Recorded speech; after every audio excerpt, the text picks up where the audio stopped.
Welcome back, everybody. D Sweet Nation here. Today we're going to talk about Dan. We're going to get to know Dan Hutchinson a little bit, my co-host.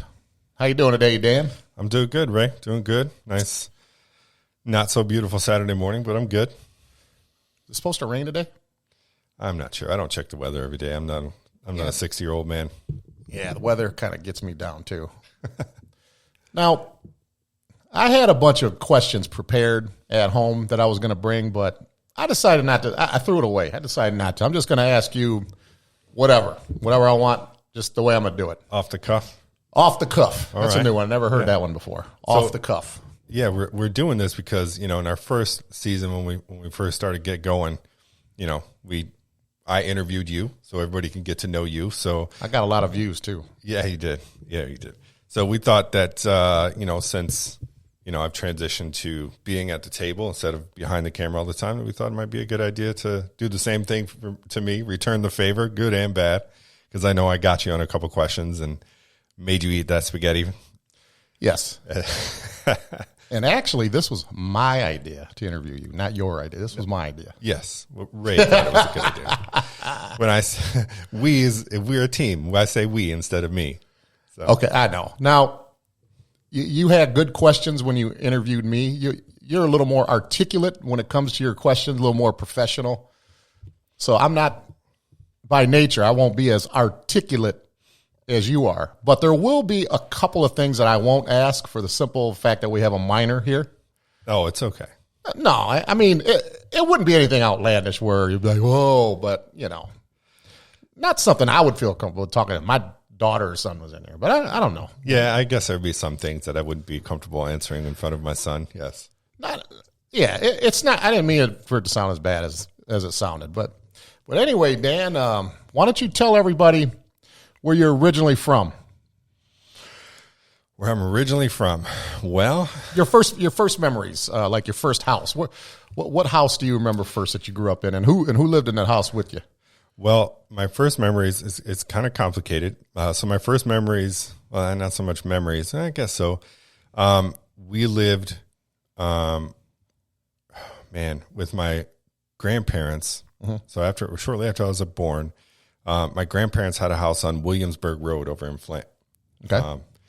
And those are probably my first kind of childhood memories. I've seen, a lot of photos and videos and stuff like from my childhood from that home.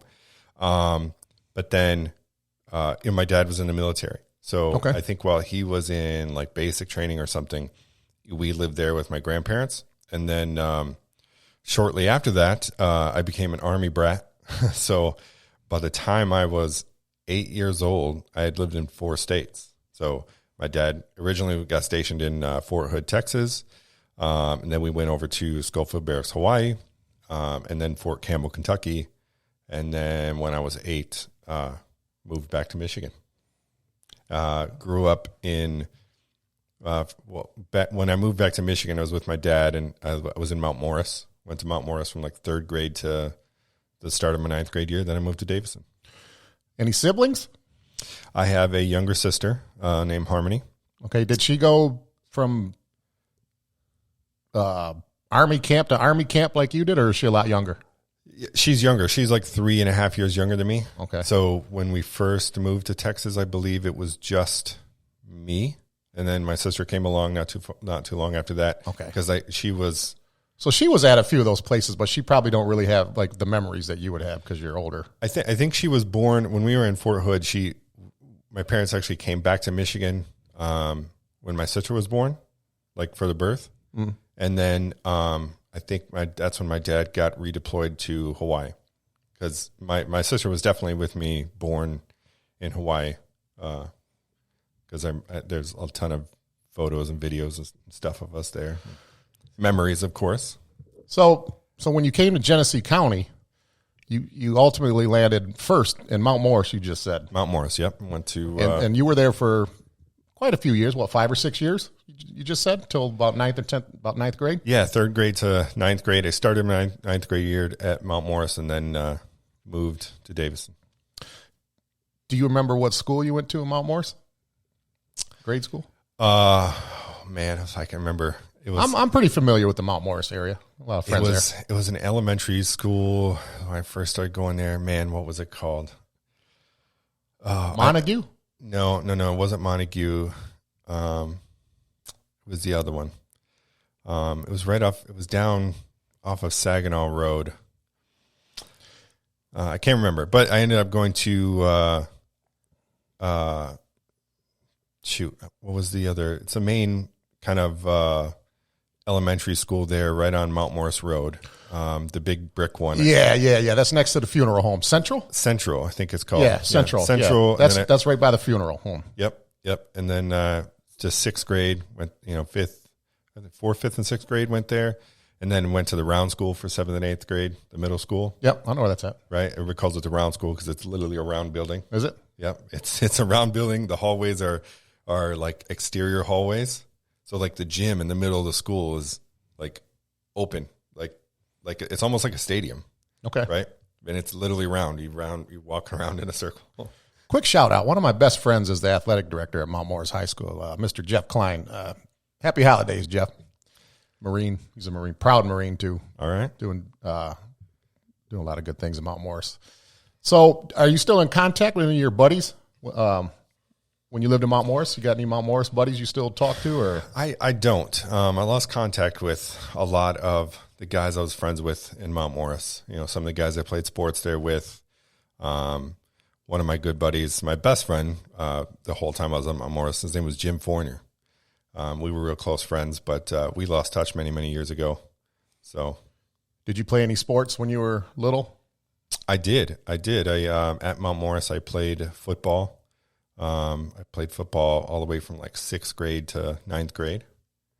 Yeah. Didn't play basketball for them. Just football. That was mainly my focus when I was at Mount Morris. Were you always a big kid?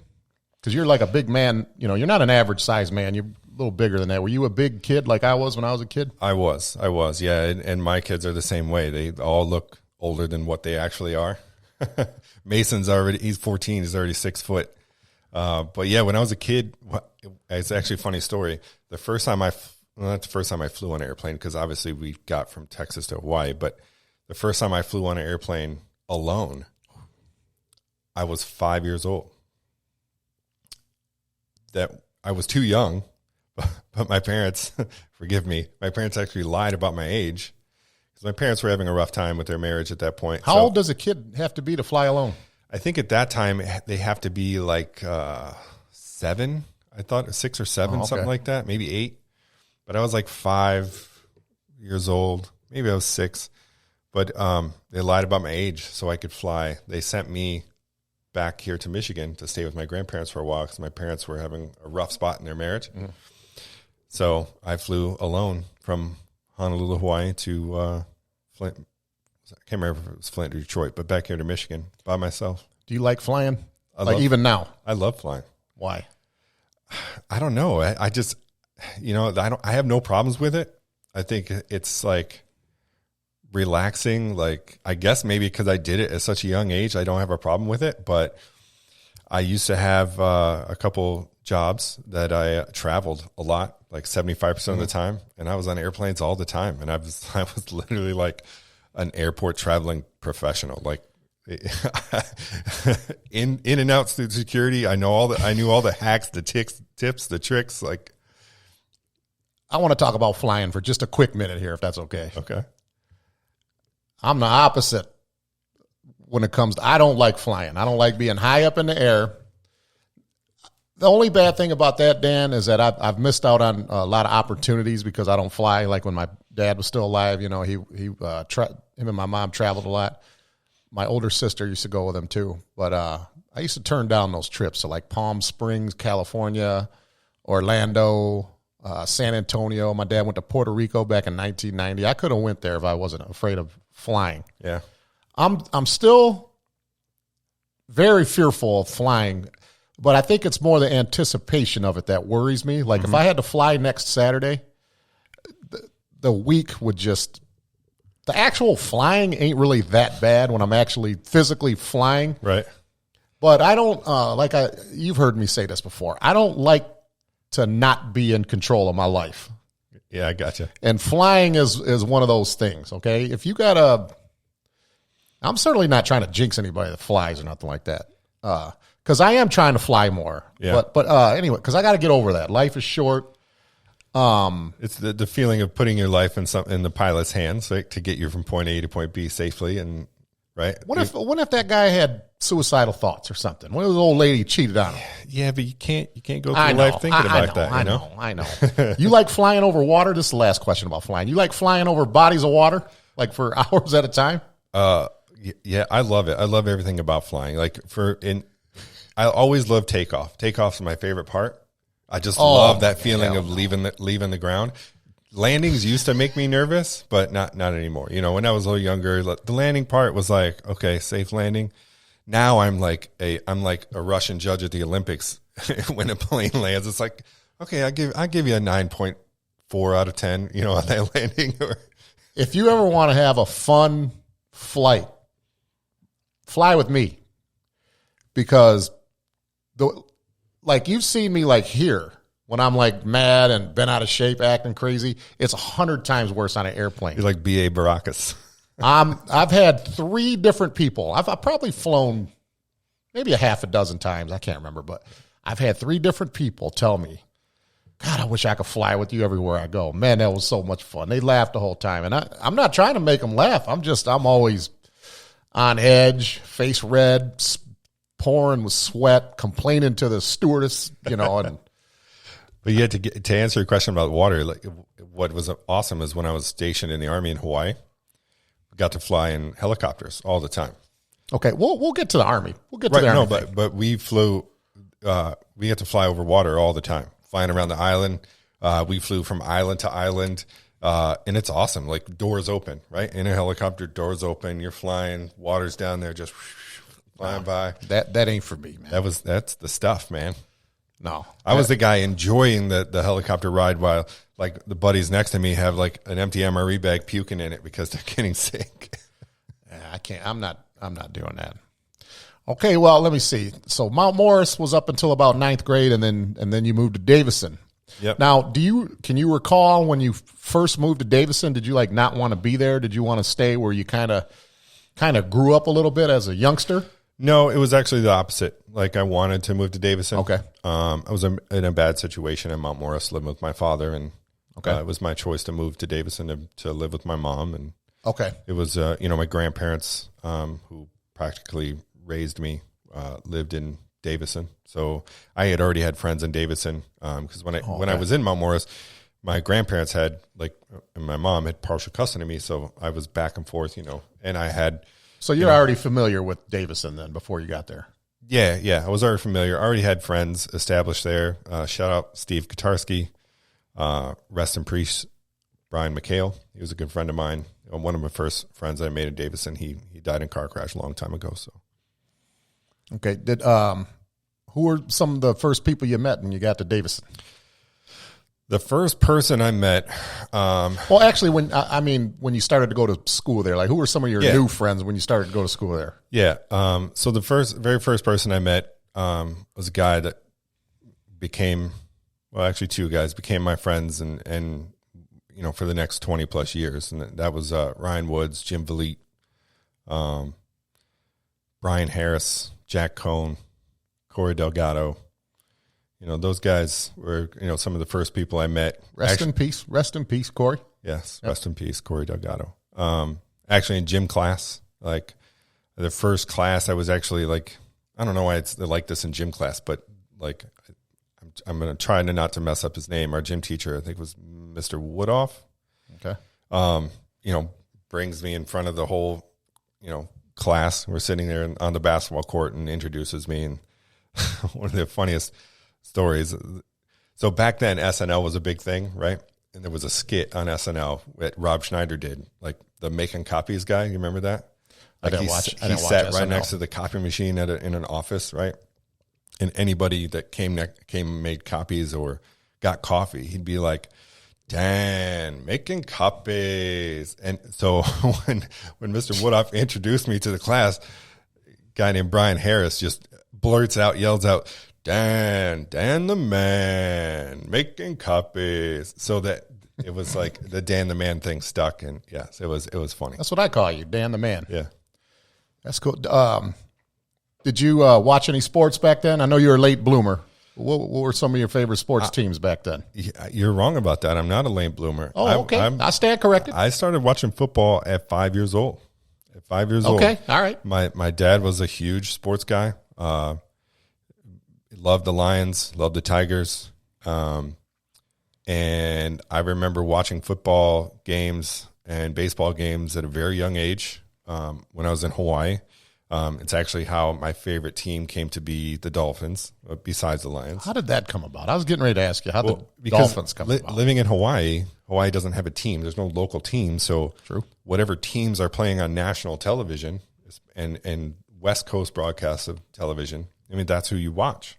So at the time, around the 1980, 83, 84 era, the Dolphins were really good. Yep. They were on TV all the time.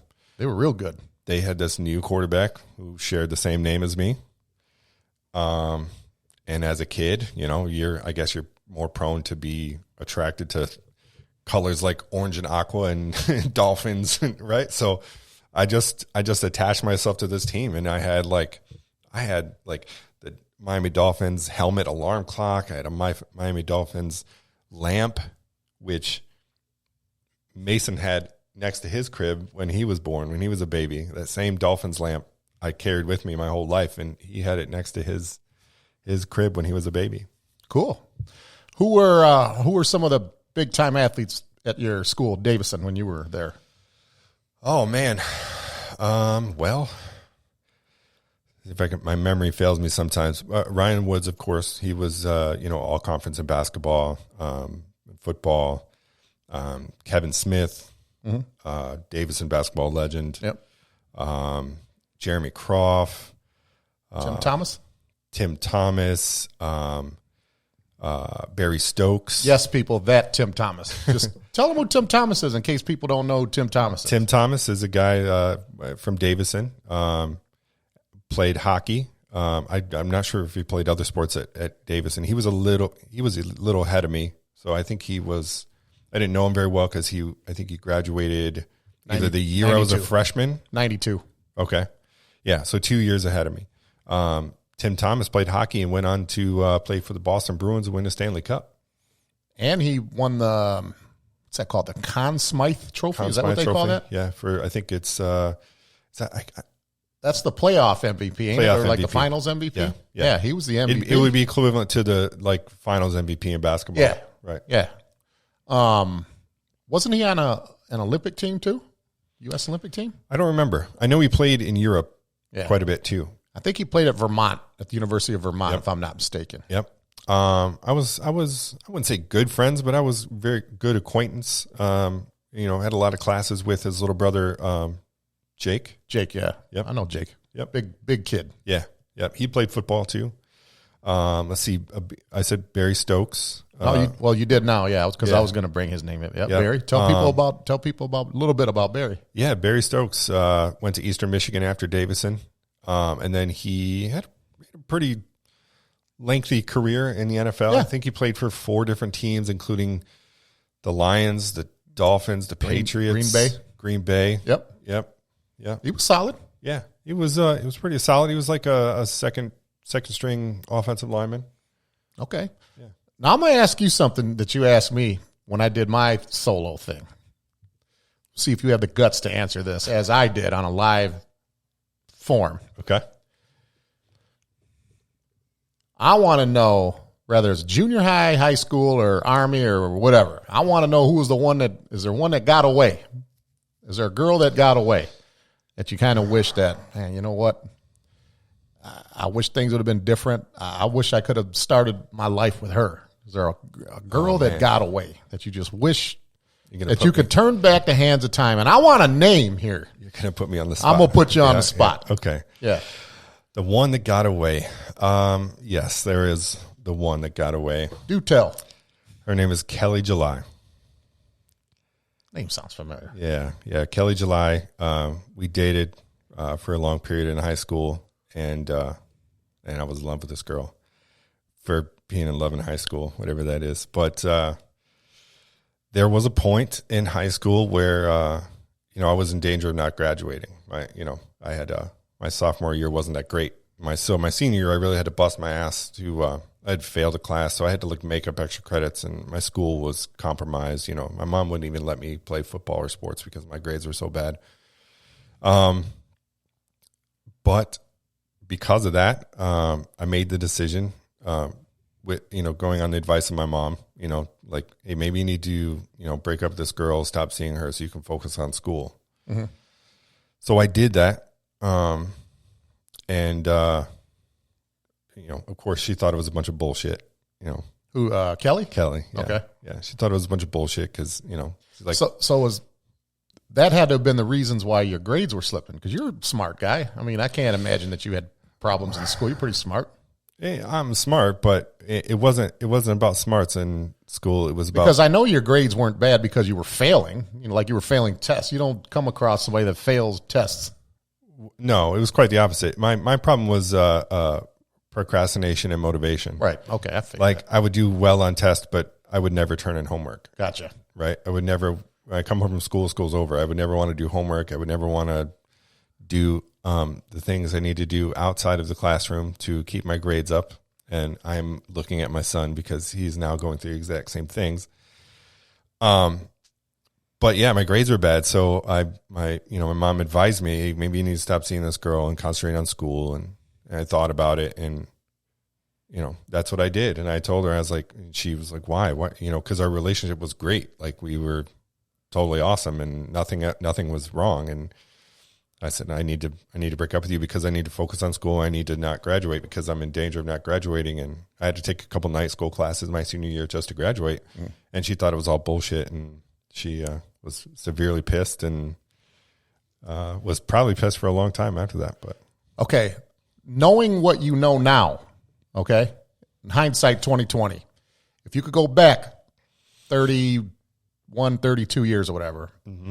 How would you do things differently with her to be with her and, get your good grades so, maybe you could be in a healthier relationship or however you want to say it. But what would you do different? Well, using my adult mature mind, I would have, instead of breaking up with her, I would have told her the situation that I was in and maybe asked for her help, because she was a good student as far as I can remember. So, maybe she could have, help me study, tutor, stuff like that. Help me instead of me feeling like I had to cut things off with her to get accomplished what I needed to do. Did you get in them draws? Come on, man. My son is sitting right. You told me. Oh, okay. I told you, you said to ask anything. I said, there's things I don't want to ask in front of me. You said, no, go ahead. Okay. All right. I have too much respect for Kelly July to say anything like that. Okay. All right. I had to ask because I think you asked me that. You didn't ask it in those words. You kind of maybe I did, something like that. But anyways, I had to ask you about the one that got away. Everybody has one that got away, unless you're a real ugly, stupid looking kid, didn't date a whole lot. But most people have stories like that. The one that got away. Yeah. But Kelly July, that name sounds real familiar. I feel like I know her somewhere. Yeah, she's from Davison. I'm not quite sure if she's still in the Davison area. Is she your age? Yeah. Okay. I think she's a year younger. Okay. Yeah, I think she was. That's how I know her, because younger. she's in my ex's class. Yeah. That's how I know the name. Okay, now you went to the military. I did. After high school. Did you go right after graduation, or when did you join the military? No. So I fucked around after high school. So because of my grades, I had average grades. I think I graduated with like a C plus average, something like that. Just enough to get by. Just like enough what I did. Yeah. Yep. Just enough to graduate. But I didn't do much productive with my life right after high school. Bounced around from job to job, was all about partying and having a good time and, doing what I want. It's all about you. Doing what I wanted to do. A lot of us instead of doing productive things. So I had moved to Florida in 97. Where about? Bonita Springs. Bonita Springs. Oh, okay. Right down near Naples. Yeah, right. Just north of Naples, just south of Fort Myers. That's at. Yep. Lived there for like 2 years. I think I moved there in December of 96. So turned 21 that following January in 97. Lived down there for 2 years. And then decided to move back in like the beginning of mid 1998. And that's when I made the decision to join the Army because I wasn't doing shit. I wasn't being productive. I had no sense of discipline, responsibility. Like I was just, I self-recognized that I was like not going down a right path and decided to join the military. Where'd you do your basic training at? Fort Benning, Georgia. Fort Benning, Georgia. Did you enjoy it? Absolutely. A lot of people well, enjoy it. Did you enjoy it? At first, no. Nobody enjoys it when you first join the military because they're breaking you down, right, and molding you the way they want to. But it was a great experience. Went to Fort Benning, Georgia for basic, and then I was stationed in the 25th Infantry Division, Schofield Barracks, Hawaii. What was Hawaii like? Oh, Hawaii. If you have not gone to Hawaii, take your ass to Hawaii. I just told you I'm not flying over it's water. Expensive. Well, like B.A. Baracus, we'll give you a tranquilizer and you'll just wake up there. It's beautiful. It's expensive as hell, but man, is it fucking beautiful. It's beautiful. And Hawaii is one of those, I tell everybody every time I talk about it, it's a work hard, play harder type of place, right? Yeah. When you're in the military and you're out in the field and the jungle and the mountains and, hiking all over, Hawaii, it really sucks at times. It sucks. Like I'm underestimating it using the word suck. Like, climbing through gulches in the rain and the mud and, centipedes the size of two Sharpies put together, Damn. like two dry erase markers put together. It's tough, but it was fun. When you're done with work, you have the entire island to explore, beaches. My sister lived in Hawaii because her Pretty husband women. at the time, my brother-in-law, he was stationed in Hawaii. So, yeah, they know that Hawaii experience. Yep. Matter of fact, my brother caught asthma when he was in Hawaii.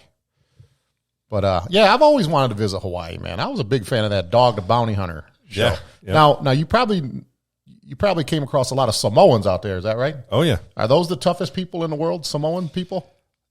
By far. That's what I heard. By far. They first they're gigantic, right? They're large humans, right? And I don't know what it is about the Hawaiian and Samoan cultures, but even women, like they're just born and bred to be tough as nails, right?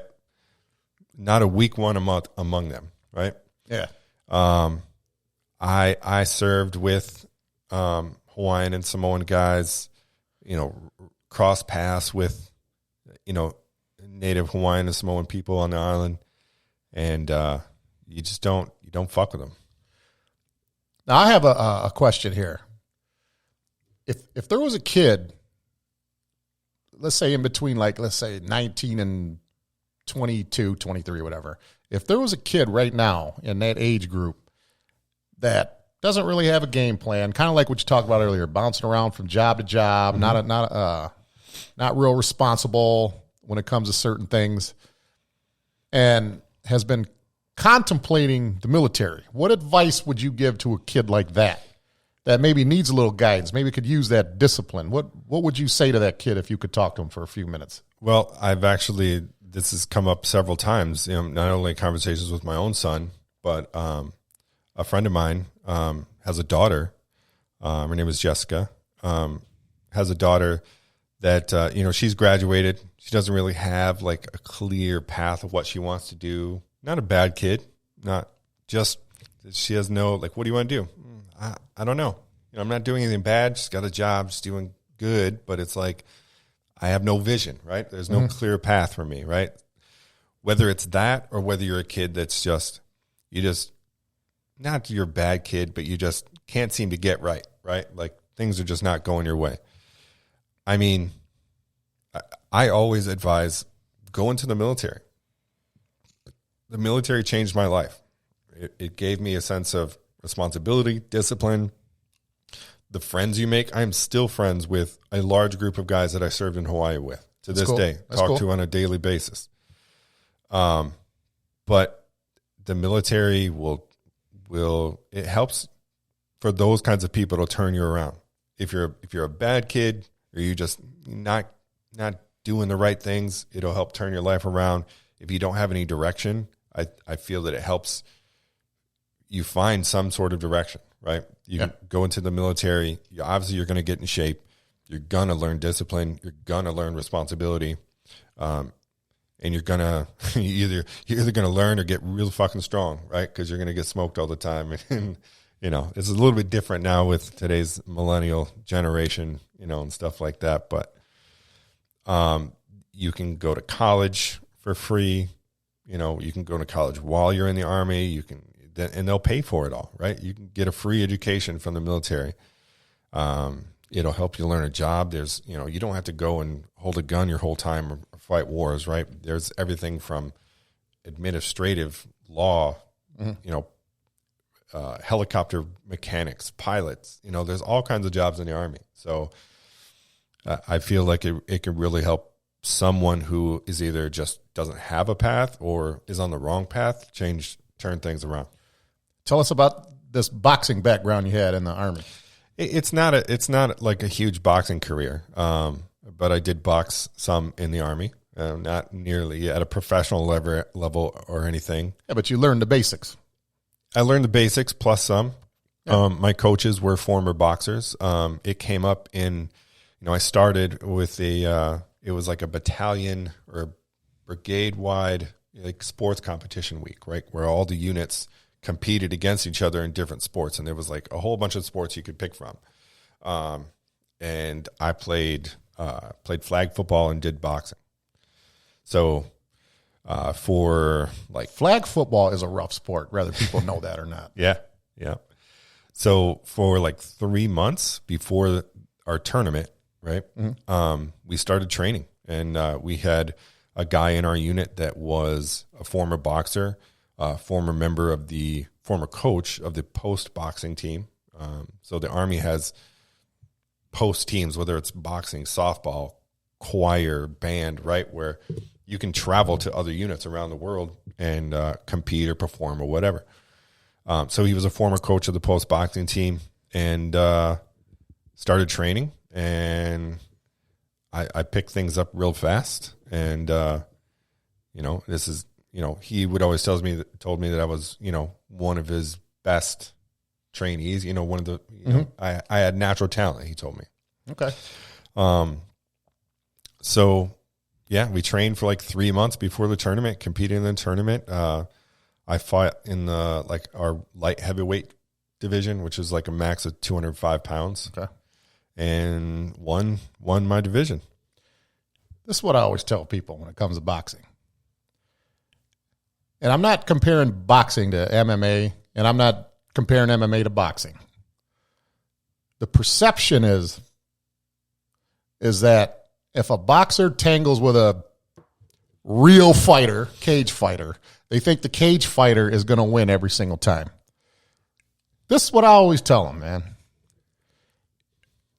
If you're going to learn any kind of combat discipline, hand-to-hand combat, whatever you want to call it, everybody should learn to box. Because the reason why I say that, and I'm not promoting fighting here, like street fighting, bar. I'm not promoting that kind of stuff. It shouldn't be doing that. But I'm just saying, should there come a time that you're going to get into a physical altercation where you're not given a choice, you know, whether you're walking away, trying to walk away, but they insist on getting in your space. If everybody knew how to box, when you fight somebody and you guys are exchanging punches, people are going to let that go.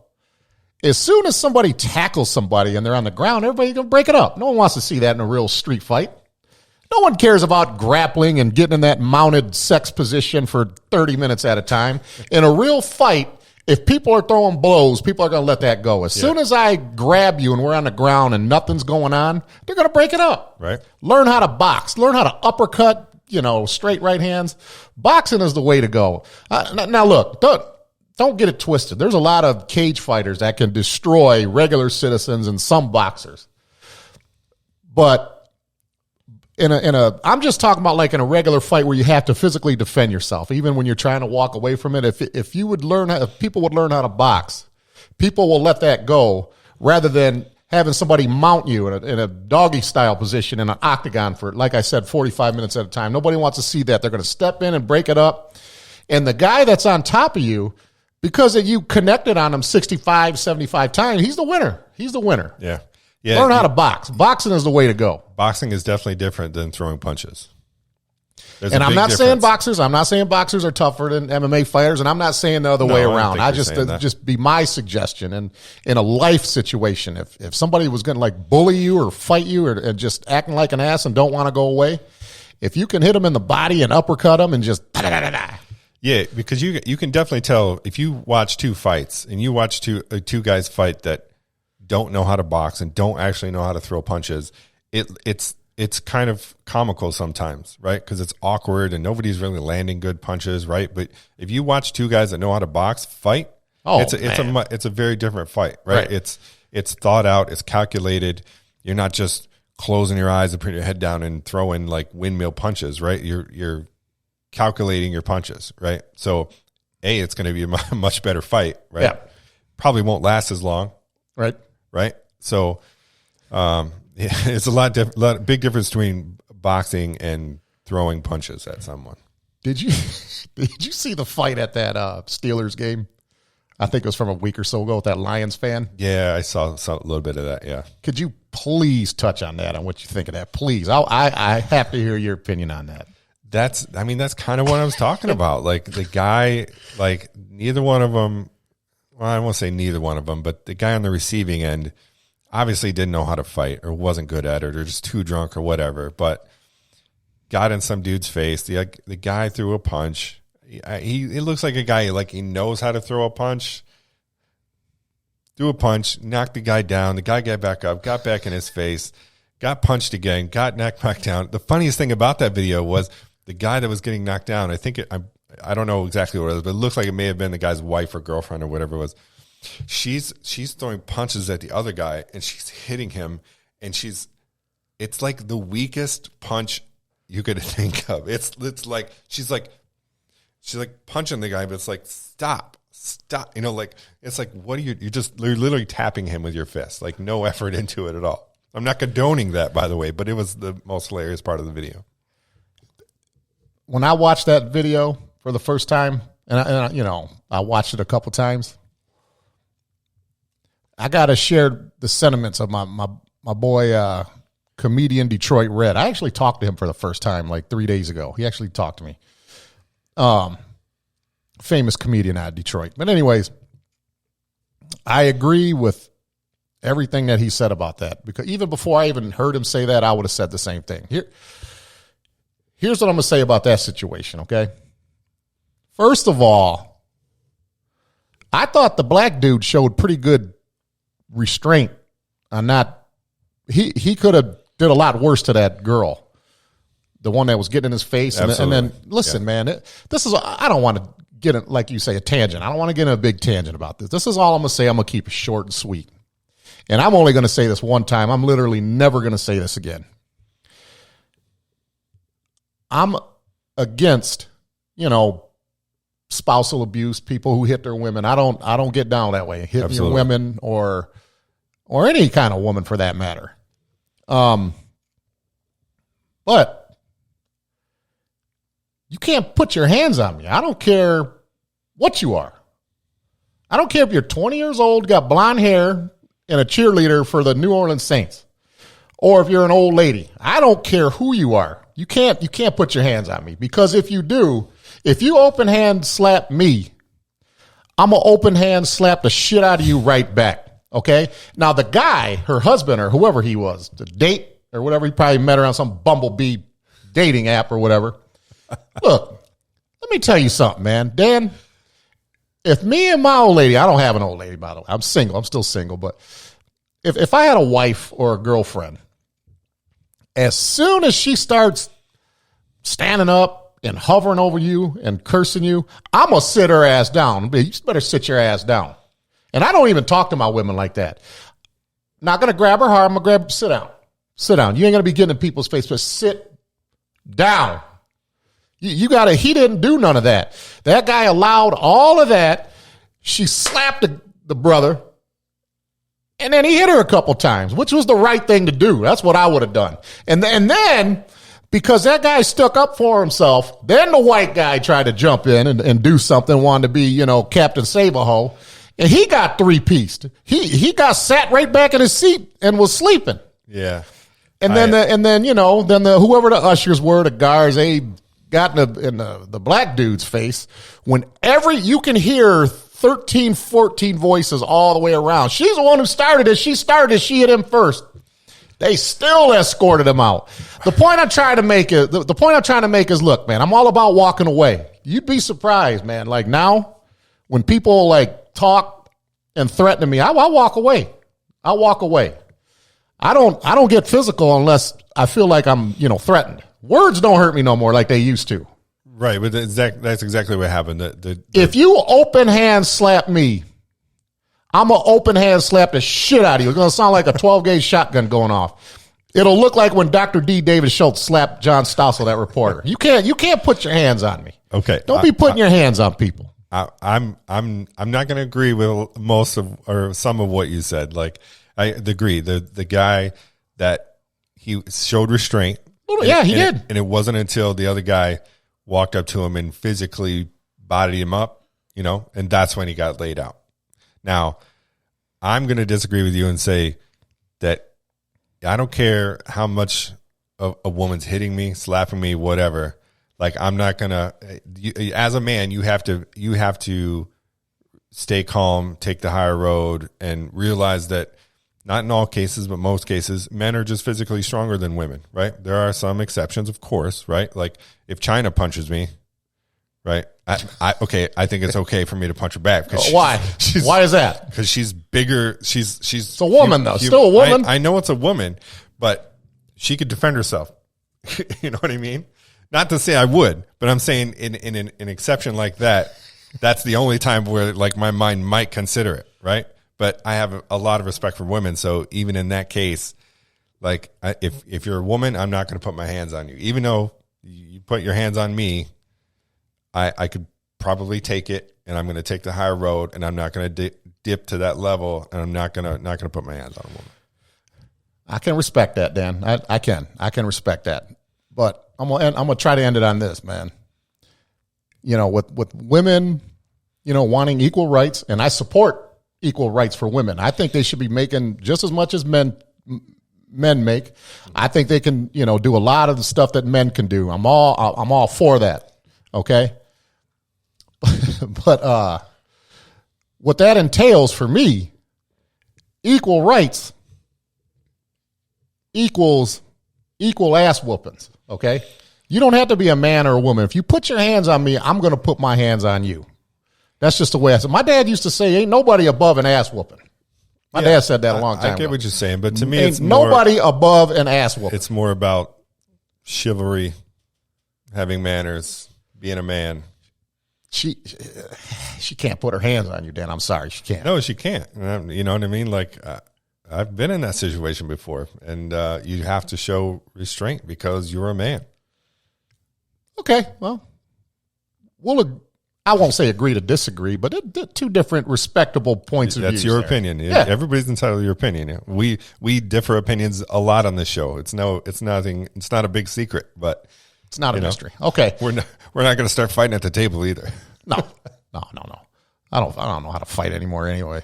Okay, now getting back to the military now, when did you finish the military, and then when you were done with the Army, where did you go and what did you do like right afterwards? I was done with the Army in March of 20. See if I can remember here. March of 20, a long time ago, man. 03, March. Man, let me think. March of 02. That's when you came back? That's when I got done with the Army. Okay. When I got out of the Army, I stayed on the island at the time. Oh.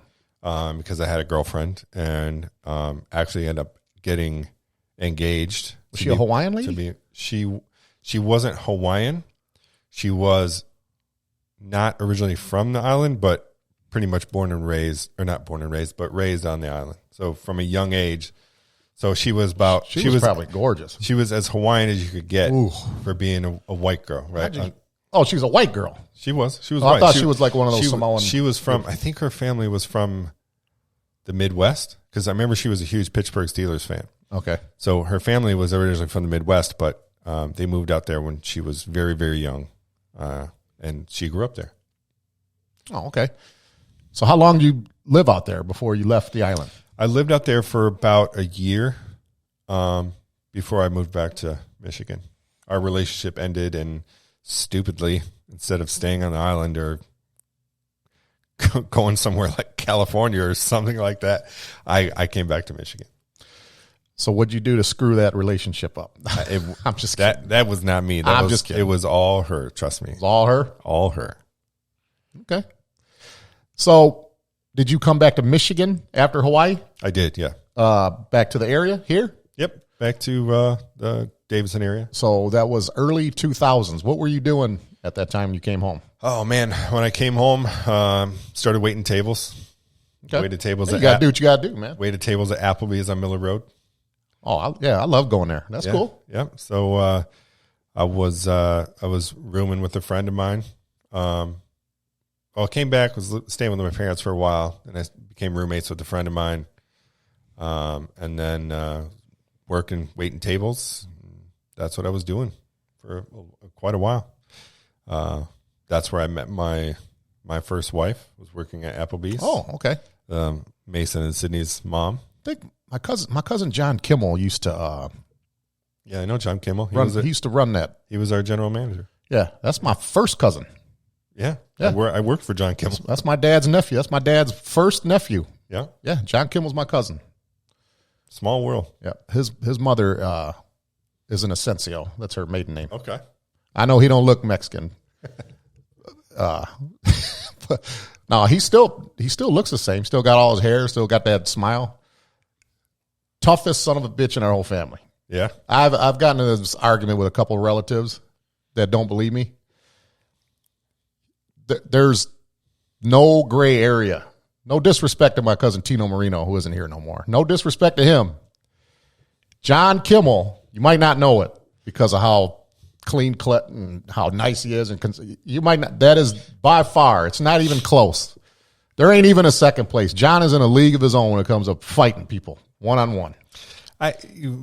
We witnessed that, not witnessed that so much, but, you know, you wait tables, you work at a restaurant, you know, people hang out after, they go out, whatever, they have drinks, and nothing bad ever happened, but you kind of saw a twinge of a different side of John Kimmel when he had a few drinks in him. Whether he's drinking or not, he's always been nice. He's super, super nice. He's a really nice guy. Matter of fact, when my kids had a house fire, I had a lot of family that reached out to me, which I appreciated. And he was one of the first people to reach out, man. Good guy. I haven't seen John in a while. I might invite him here one time. Yeah, I haven't seen him in the since future. Because maybe we could talk about golf, or make that like a little golf segment or something. Because he likes to play golf. He's a big time golfer. Okay. But yeah, we'll have the All-American. I can't say boy. I was going to say All-American boy, but he's older than I am. So we'll have the All-American male on here, John Kimmel, sometime. All right, I'm going to fast forward a little bit, Dan, into your life. I would like to know, what in the hell were you thinking when you agreed to do this with me? Somebody who just, all I do is complain and bitch about shit that I shouldn't even be complaining about. Not on camera, but like, you got to listen to my mouth all the time. Frankly, it was, you know, it's easy. When we started this, and you just randomly put a post out on Facebook about needed some technical support. Yeah. Yeah. That was all you did. And I was like, yeah, I knew you. I'd met you years ago over at Julia's house. Yeah. You know, and we kind of became buddies ever since then. Sure. Yep. We belong to a Facebook group sports Facebook group that you and I were like hugely involved. Yeah, that used to be fun. Yeah, involved in. But yeah, it was easy. You know, like we took your concept and just applied some technical stuff to it, and it was like as they say, it was a match made in heaven, I think, and. Contrast and styles. Yeah, contrast and styles. People like that. I mean, that's what I was told by a couple people. They like the contrast and styles. They like how articulate and professional you are. Right. The way you word stuff. Yeah. And they just like the way they know that, like, when I talk about sports, the way that I present it, they know it's not an act, because that's the way I always present it anyway. Yeah, and I knew you were very knowledgeable about sports. One of the most knowledgeable people I know is when it comes to the world of sports. Like your mind is like a sports encyclopedia with your memory recall and your ability to recall all these things that happen in sports history. I just knew it was like take all that you can bring to the table and apply the modern day technical aspects to it, and we could do something pretty good. Yeah. But you do have your difficult moments. Sometimes it's like you're like my fourth child sometimes, like I'm a whiner. I know we're all pretty stubborn, but but it's good to have somebody that understands me, though, because you understand me, because there's a lot of people that probably would have told me to go fuck myself. I ain't listen to this motherfucker. I understand you, and it's about knowing how to deal with people, and like, yeah, you understand me, Yeah. You know that, like, on the phone, like, because usually my rants and raves are during the week. Not ranting and raving, but it's usually during the week, like when we're both at work. I'll disturb you at work or whatever. Hey, how about this? How about this? And then I'll go on a little tangent, whatever. But that only lasts for like 5 minutes, and then I'm over it. Right. But people would take certain things probably personally, but you don't. Now, do you have a favorite episode? Mine is the Rip Ross episode. I think that was episode 5. That was my personal favorite because that had sentimental value. Do you have just like one favorite episode that you thought, man, that was all? Personally, I enjoyed all our episodes, even the ones that could have been bad. I enjoyed all of them, but we've had so many of them. There's got to be one kind of sticks out in your mind. I think my favorite episode is probably. I might have to say my favorite episode is probably the Fred Jackson episode. Okay. Just because I thought the three of us, minus the interruption that we had, we talked about so many different things, and the three of us were able to talk like really effortlessly about everything that we were talking. I think, we ran the gambit of multiple sports in one conversation: college football, basketball, we did the who would you cut thing. That was probably my favorite one, just because it was, at the time it was also our most aesthetically pleasing episode, and there's just a conversation. The three of us were really well on camera together. What a lot of people don't know is, like, what would you say, a half hour before that show started is when I really went Tasmanian Devil about the setup. Remember that? We went over that. Yeah. It's funny how things work out, because I went from being like way up here, just like a stick of dynamite at 10:30 in the morning. But from 11 to noon, when we did that show, everything that you just said, I agree with all of that. The flow, we had a nice Sharky's table with the logo on it. The audio was good. Everything just went good. It's just weird how things work out, because I certainly didn't think it was going to work. I thought I was going to have a piss poor attitude the whole time. Well, if I could be frank with you, I'm not knocking on you. I'm just messing around with you. Like, I know how to deal with you. There's times where I can talk you off the ledge when you get upset about stuff. Not a lot of people know how to do that, by the way. That's a talent. Yeah. Other times when I know it's just like, Ray just needs to pout for 5 minutes and he'll be over it. Yeah. Right? Like that's the basic blueprint of how to deal with you. Being a podcast partner is like, I know how to talk to you to calm you down. And then other times, just leave him alone for 5 minutes. He'll get over it, and everything will be fine. Okay, I'm going to steal another one of your questions here that you asked me a couple years ago. Is there anybody that you're maybe eyeball him? Woman, I'm talking about. I know you're a single man. At least I think you are. I don't know with you. Are you single? I am technically single, yes, but there is somebody that Okay. have been seeing. Okay. Now, without naming her name, we're not going to say who she is. We don't want to throw her business out there like that. Is there a good chance? Like this could be the one, hopefully, or? Yeah, there's a good chance of that. Yeah, we actually we dated a little bit before, and then it was interrupted, and so we've started contact again. And what is Dan's type of woman? Everybody has a type. Now, don't just say, well, she has to have a good heart. Well, I know all that. Tell me, what's Dan's type? What's my type? Let's see. Well, okay. The lady we're talking about, obviously that's your type, but just describe like what's Dan's type. If you could do like weird science and make a woman, and that's going to be yours for the rest of your life, what would the lady be? Well, I guess I prefer brunettes to blondes. Yeah, I agree with you. Got to be shorter than me, right? Yeah, I'm pretty tall, so it's hard to find girls taller than me, anyways. But that's true. I've weirdly dated a lot of girls that are shorter than me by like up to a foot. How tall are you? I'm 6'2". Okay, right. So like the mid 5s is kind of my sweet spot. Okay, 5'4" to 5'8", something like that. Dark hair. That's quite the difference there. Right. Dark hair, dark eyes, curvy. That's typical type for me. Age group? Age range? Not really. Like I don't have a specific age range. That doesn't matter. That doesn't really matter to me. As I've gotten older, okay, and I'll be 44 next week. As I've gotten older,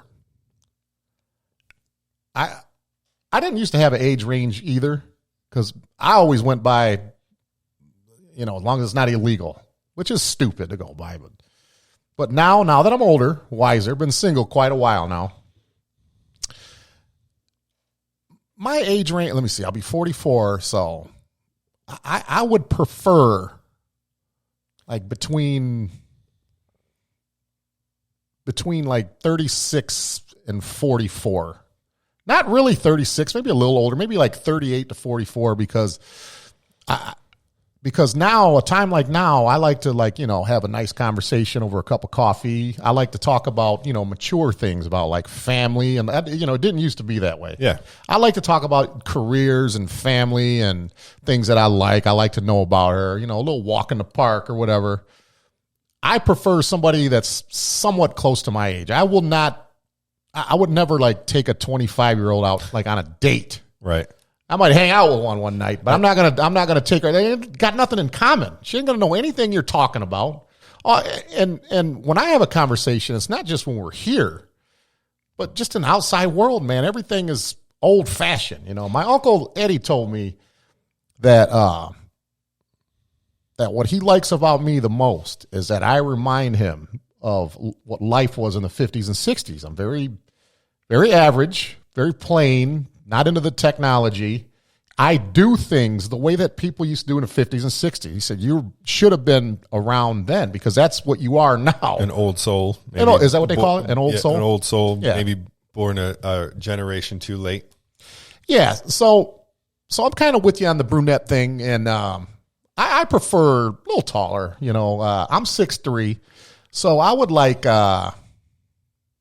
if I could do weird science here, I would like to have between 5'7" and 5'9", hourglass figure, 38, 39 years old, works for a living. I don't care where she works at, just as long as you're working somewhere. No smoking. Cigarette is I don't care if you look like Jennifer Aniston. If you're a cigarette smoker, you're automatically out. But yeah, that's what I prefer. Okay. So, last question I'm going to ask you, Dan. What do you, if you would like to share what you do now, what do you do now when you're not here as far as work? Well, I work in the IT industry. I'm an IT field engineer for a managed service provider in Troy called BAE Networks. What does BAE stand for?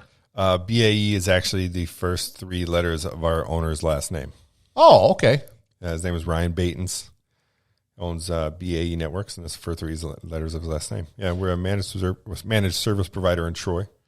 Well, you certainly look like an important guy. You came over my house one time in the wintertime after work, and you had on your little long black, I don't know what you call those coats, those long coats where it looks like if your arm were to touch it, you would be like real itchy. What do you call them coats? It's like a pea coat. Yeah, that. Yeah. You had a scarf on.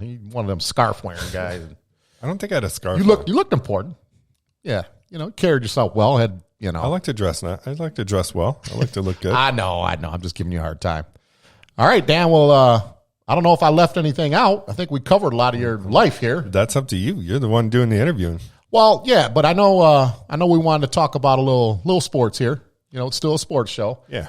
And I know we both kind of want to talk about real quick how we got into sports. So, how did you get into sports? And just whatever. How did that come about? How old were you? And well, I mean, it's kind of like we touched on it a little bit. Being in Hawaii, my dad was a huge sports guy, and just watching sports at a young age, watching football, becoming a Dolphins, Dan Marino fan. I mean, that's kind of where it came from. I remember, I think it was 84. The Dolphins went to the Super Bowl. Yep. They played the Washington Redskins. Yeah. My mom knew I loved the Dolphins, and she's like, my birthday was always right near the Super Bowl. So until they added that extra week between the playoffs and the Super Bowl. That was the 82 season when Miami played Washington. Dan Marino wasn't there yet. No, Dan Marino wasn't there. Who was their quarterback at Miami? That wasn't Greasy was already retired, wasn't he? No, I forget. Okay, well, anyways, go ahead. Anyways, so my mom knew I loved the Dolphins, and she's like, my birthday had always been near the Super Bowl until before they added that extra week. My birthday was either like the week before, the week of the Super Bowl. So it was like awesome for me. So my mom was making me this helmet cake for my birthday. Oh, cool. And she facetiously asked me like, well, what team do you want to put on this helmet? She knew the answer, right? And I was like, said something to the fact of like, Mom, like the team that's going to win the Super Bowl, like, duh, right? Like, so she's like, okay. But to be funny and a little bit mean, the Washington Redskins ended up winning that Super Bowl, and she made the Keiko Redskins helmet. And she said I wouldn't touch it. Like, I would not have my own brand, wouldn't touch it and want nothing to do with it. Just wouldn't eat it. But, like, things like that. Like, I think the earliest Super Bowl I can remember watching was like the Patriots-Bears Super Bowl and the Refrigerator Perry game. Yeah. That's kind of one of my earliest like Super Bowls I remember like fully. It was after that, like, San Francisco, Cincinnati, those Super Bowls. So I've always watched the Super Bowl. I've only ever missed one half of a Super Bowl ever. Wow. Yeah. That Monday after the Super Bowl should be a holiday. Especially in the automotive industry, because deer hunting is a fucking holiday. Not deer hunt, rifle season, whatever they call that. Well, I'll take it a step further. That's a holiday. Wow, how come the day after the Super Bowl ain't a holiday? That's because that's Sundays when everybody's drinking and partying and get drunk. Yeah, you know how to fix that? I'll take it a step further. Make the Super Bowl on Saturday instead of Sunday, so we can enjoy it more. I can't stress how many times, and it bugs the shit out of me. People have Super Bowl parties, and it's like, I got to work tomorrow. I can't come to the party. Why does the Super Bowl got to be so late on Sunday? Why can't the Super Bowl be at like 3:00 in the afternoon or something? Why it got to be so damn late? That's true, but I mean, night games are a little bit better, a little more. Yeah, that's true. I still think Monday should be a holiday. I think they should just move it to Saturday so everybody can party and watch the Super Bowl and have huge Super Bowl parties and not have any worry of if they can have opening day for rifle season as a holiday. When I worked at Next Year, that's literally a holiday. As a holiday, right? Rifle season. Well, see, I'm the type of person, I don't care how late the Super Bowl goes. I don't care that it's on Sunday. I'm still going to have a good time. I'm going to enjoy the Super Bowl. I don't care if the Super Bowl lasts till 2 a.m. I'm going to stay up and watch it, and I'm going to have beers or whatever and watch the Super Bowl, and I'll get up and go to work the next day and not bitch about it. You just deal with it. Yeah. Okay. Michigan plays Western Michigan today. Michigan. That's why I wore this shirt. Michigan starts their season today against Western Michigan. What I really want to see from this game, right? Like the first weeks, what I haven't seen from Michigan in past years is like, I want to see that dominant game against an opponent like Western Michigan, right? All the Alabamas, Ohio States, the Clemsons, they always had that opening week game against some scrub team, and it's like 58-0, right? That's what I need to see from Michigan to start believing in them again. Like if Michigan goes out there and beats Western Michigan 24-21, you know what I mean? That's a problem, right? Yeah. I want to see an ass kicking on the opening week. This is all I ask, man. Like I said, this is going to be very short. I'm not going to go on and on and on. I am going to toe the line, get behind my guys and my coaches, my administration, everybody. This is all I ask. And this is asking an awful lot. This is all I ask. Play your best players and get the most out of your players. That's all I ask. I don't care what the score is. I don't care what our record is. Get the most out of your players. I know I ask a lot. That's all I want.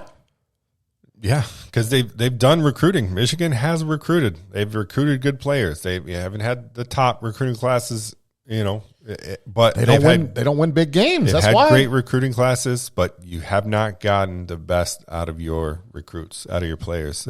There's been quarterback issues, and I think we got a decent backfield as far as running backs. We always have good receivers. The defense needs to be better, and let's hope Cade McNamara is the guy. We shall see. I would also like to see a beatdown today. Got Washington coming here next week, but I hope we're not looking to that game already. Let's get the kinks out. Let's work on what we got to work on, and just get the most out of your players. Yeah, Jim talking to Harbaugh. Just get the most out of your players. That's all I ask, man. Yep, because it's not going to be easy this year. Minnesota looks good. They almost pulled it off and beat Ohio State. Even Sparty kicked Northwestern's ass. So I think they put up, what was it? I think they put up like 50-some points against Northwestern.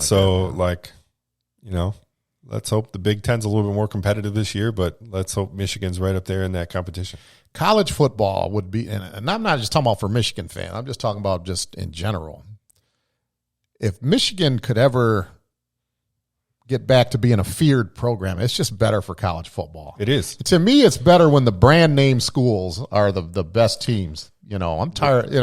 I'm over that TCU and Baylor and Kansas. I'm over schools like that, man. And Michigan is the brand. Michigan is they have the best brand in college football of all time, like Michigan. So, yeah, I don't really have anything else to say about Time Michigan. to put talent behind that brand again. I think I handled my Michigan thing well here, but I'm going to toe the line. Jim Harbaugh got a very short lease for me. Like, it's time. It's time to put results on the field now. You've had your time to build this team and recruit and coach. It's time to start seeing results, or he's got to go. Okay. Score prediction? I'm going to predict a score of, man, I want to give a high score. Depends on the offense. I'm going to say I want to see a score like 42-7, 42-10. But maybe 35-10. 41-20 is what I'm going. 41-20? Yeah. For today. 38-10, 38-13. We'll give them a couple of field goals, something like that. Okay. We'll see how that goes. All right. Well, hopefully, hey, Mason, do you have a Mason segment here? Quickly. You can't hear you in the headphones, so. I kind of want to talk about like teams. And Okay. what do you think is the greatest team of all time? As far as what? What sport? Basketball. Single season or Pull the microphone up close to your face, son. Yeah, like single season team. the 86 Boston Celtics is the best single season team I ever seen. Really? Yeah. Let me see. Larry Bird, he just won his third straight MVP award. Only Wilt and Bill Russell have done that. Larry Bird was coming off his third straight MVP. That was the year that they got Bill Walton, and he contributed off the bench. Bill Walton wasn't like what he used to be, but he contributed nicely off the bench as a sixth man. They went 50-1 on the parquet floor. That's regular season and playoffs combined. They lost one game at home all year. It was a regular season game to the Portland Trail Blazers. They obliterated people at the Boston Garden that year. To me, that was the best single season team I have personally ever seen. But the Lakers were the best team of the 80s as far as overall. But no, 86 Boston Celtics, I would say. Yeah. So personally for me, I think the 2016 Warriors I were know the he's best gonna say team. that. They didn't win it that year. I know, but they were still like Cleveland really- won the championship that year. That's why the correct answer is the 96 Bulls. I don't know. I like yours better. Now, let me ask you this now, Dan. Now, he said the 2016 Warriors, had they won that title, which they didn't. They had a 3-1 lead and blew it. Yep. Had they won the title with their 73-9 record, is that the best single season team ever, or is it still the Bulls? Statistically, yeah. Yeah. If they won the championship, yeah. Statistically, you have to say they're the best team of all time. Statistically, given that they, had the all-time, 73 wins, right? Yeah, 73-9. 73 wins, winning the championship. Yes, of course. Could they have beaten the 96 Bulls? No way in hell.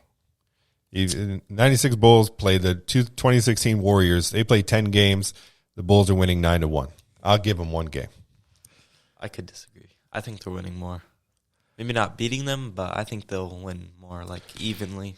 The Bulls, the 96 Bulls would have swept the 2016 Warriors. Oh, my God. Swept. Oh, Swept. Lord.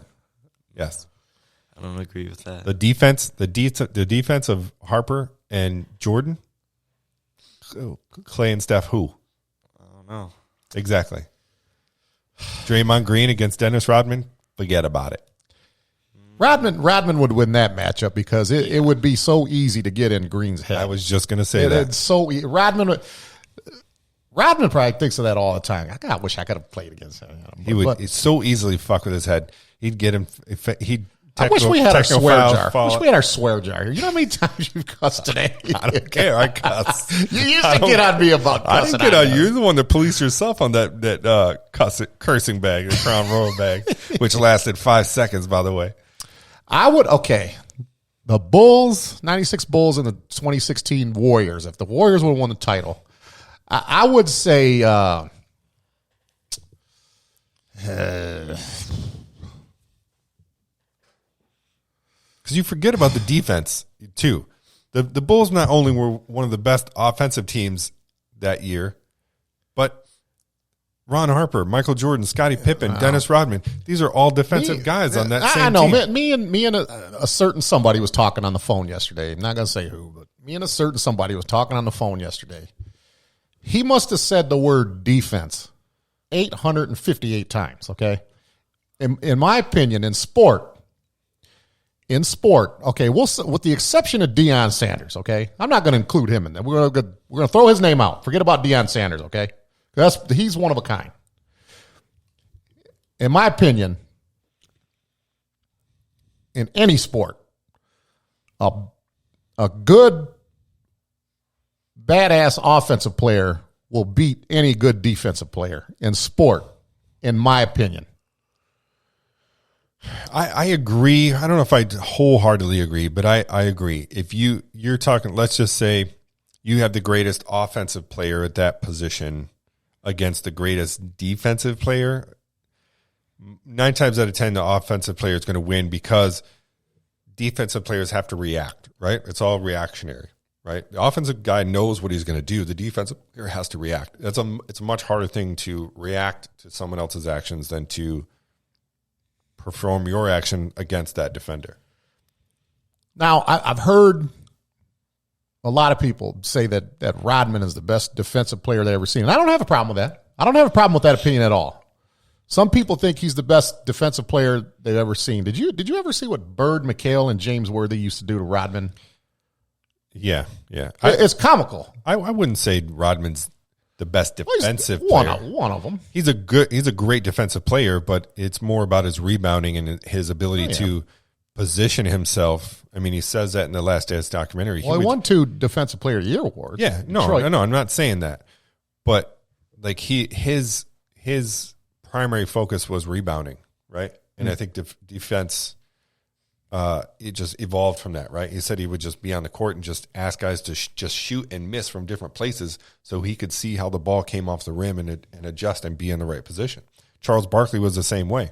Those guys rebounded well because they anticipated or sometimes knew how the ball was going to come off the rim and what direction it was going in. And the perfect word you just used there, anticipation, man. That is everything. Because with boxing out, knowing where the ball is going to go after it's shot, anticipation.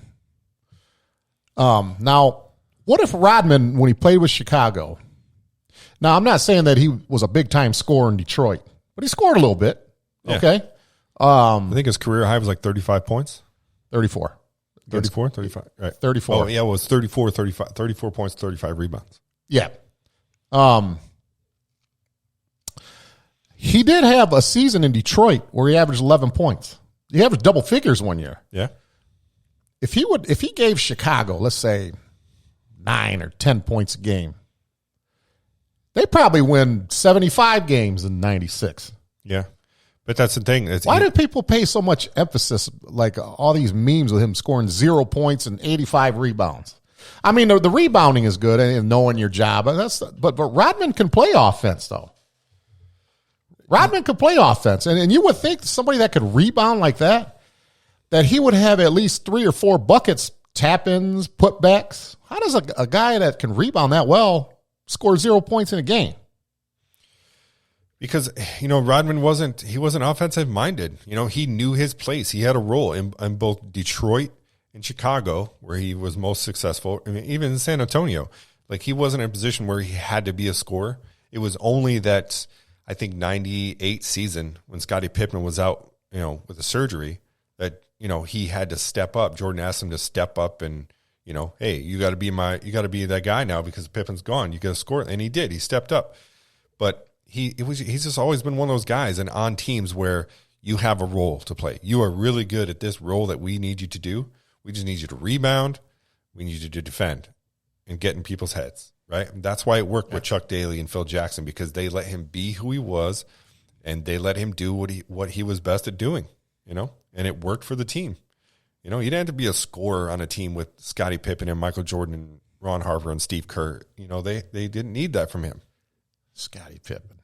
Oh, God. Yeah, when you get a chance later on, look at that 86 Boston team. And then next time I see you, I'll ask you what you think of them. That was a bad team. That was who was kicking Detroit's ass for a long time. That's the team we were trying to get over the hump. That team that I'm talking about. And the following year, we had them beat till Isaiah threw the ball away. Oh, that would have changed everything. Anyways. The Celtics. Yeah, the Celtics. So I'm not one of those Chicago Bulls marks where I think that they're just the greatest thing ever. I don't think that. I never will. I think they're one of the greatest. That 96 Bulls, top 3, top 4. To me, they ain't the greatest team of all time. I don't care what their record is. Let me see. 96. Who did they play? They played Washington. Was it the Washington Bullets? Who did they play in the conference finals? Orlando? The 96? Yeah, they swept Orlando in the conference finals. And then they beat the Sonics. Was it Orlando? Yeah, because the year before when Michael came back, when he only played like 20 games after baseball. Orlando beat him. Yeah. And that's when they hoisted Horace Grant and he was taunting everybody. It was 97, 98 when they played the Pacers 2 years in a row, right? Yeah. Indiana had a 13-point lead in Game 7 I don't know if it was the second or third quarter. They had a 13-point lead, and then Kukoc. Oh my God, just those are tough series, and that's the thing. We won't get off on this, but then when people say the Bulls didn't have competition back then, shit. Indiana, they had them beat. Oh, woulda, coulda, shoulda. But the Celtics, the Pistons, the Lakers, the Pacers, the Knicks. I think I was the Knicks, but yeah, their competition was the Eastern Conference. Man, like I always thought, except for maybe that Lakers final, that all those years that the Bulls went to the finals, their toughest series were in the Eastern Conference Finals against that team. Yeah, they play. Yeah, when they beat the Lakers, they had Vlade Divac on that team. Yeah. All right, well, that was a fun show. Next week is September 11th, right? Yeah, September 11th. September 11th. We're gonna just talk about September 11th. All dedicated to September 11th. Everything is dedicated to the September 11th. Yep. Where we were, what we were doing. Yep. Some of the memorable games that happened after 9/11 when the world started back up and sports started back up. But yeah, we're going to get into all that next week. That was that was the last time where every citizen in America all loved each other. I think. Yeah. I mean, we were all together. It wasn't no us versus them. We were all in this together. But we'll talk about that next week. But Mason, I love your question. I always love your questions, man. It's definitely the '86 Boston Celtics, regardless of what Dan Hutchinson thinks. Now, had they won that championship, though, I don't know how I would have answered your question. But nonetheless, always a good question from Mason. Good one. So, yeah. Okay, well, we're going to get ready for the game here. Western Michigan at Michigan. Hope Michigan pulls it out. And any last words, Dan? No, we're going to go check out this Michigan game. We appreciate you guys once again. Don't forget to hit that like, subscribe button. Watch us on YouTube if you like what we do. Give us some shout outs in the comments. Follow our Facebook page. We want to hear from the people that like our show and watch it. Absolutely. Okay, till next week.